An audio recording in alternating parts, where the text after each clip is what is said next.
आज आमे बनेबा रोही माछर झाल। नमस्कार, जय जगन्नाथ। मु बैशाखी आपनको स्वागत करुची Naresh and Baishakhi daily life को। आज रेसिपी मु नेची गोटे केजीर रोही माछ आ मु एठिर माछ को बहुत भल भाबे धोइकी नेची। माछ को जिते धोइबे सेते यार टेस्ट अधिक बढ़िबो। आ मु गोटे चामच हळदी गुंड आ किछि स्वाद अनुसार लूण देकी आ गोळेकी किछि समय पय रेस्ट दे देछि।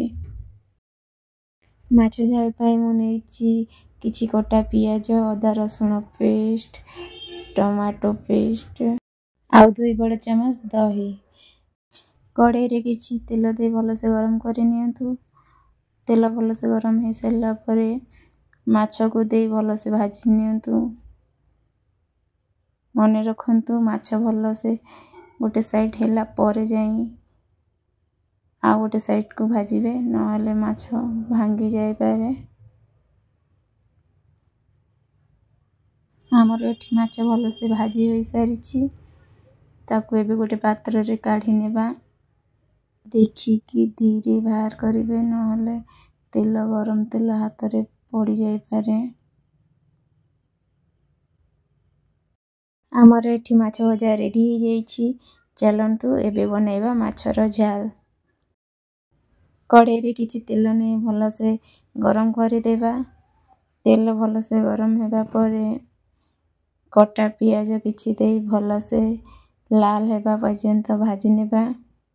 पियाज भल से भाजी होई सारिबा परे गोटे पात्र रे याको बाहर करि नेबा। बळका तेल रे किछि गोटा मसला देई अदा रसुण पेस्ट देई याको भल से गोळाई नेबा। किछि हळदी गुंड, किछि लंका गुंड और बाटी रखिथिबा टमाटो पेस्ट को देई भल से गोळाई नेबा। स्वाद अनुसार लूण देई भल से मसला को कसीबा। तेल छाड़ी आसला पर्यंत कसीबा, काहे कि ना मसला को बेसी कसिले जिते समय कसीबो सेते टेस्ट यार भल आसीबो। मसला रे किछि कस्तूरी मेथी देई भल से कसी नेबा। तेल छाड़ी आसिया पर्यंत कसीबा।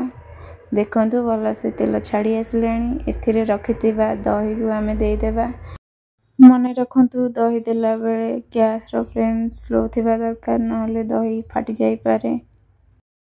मसला को भल से कसीबा। तेल छाड़ी आसिया पर्यंत कसीबा। देखंतु मसला भल से कसी सलेनी। एथिरे किछि पानी देई याको घोड़ाई देबा। 3-4 मिनिट परे पानी फुटी आसला परे भाजी रखिथिबा माछ को एथिरे देई देबा। माछ को देई सला परे एथिरे किछि गोटा कच्चा लंका देई देबा, काहे कि ना यार फ्लेवर बहुत बढ़िया आसे। आ भाजी रखिथिबा पियाज को भी मध्य देई देबा। देई किछि समय पय घोड़ाई नेबा। एबे देखंतु आमो माछ झाल हेई सारिछि। एहार ग्रेवी बहुत बढ़िया हेइछि, देखि पारुथिबे। एबे आमे एथिरे गोटे चम्मच गरम मसला आ किछि कटा धनिया पत्र देई किछि समय पय गोळाई नेबा। एबे हमर रेडी हो जाइछि माछ झाल। हमर वर्तमान रेडी हो जाइछि माछ झाल, देखि पारुथिबे केते सुंदर और स्वादिष्ट हेइछि।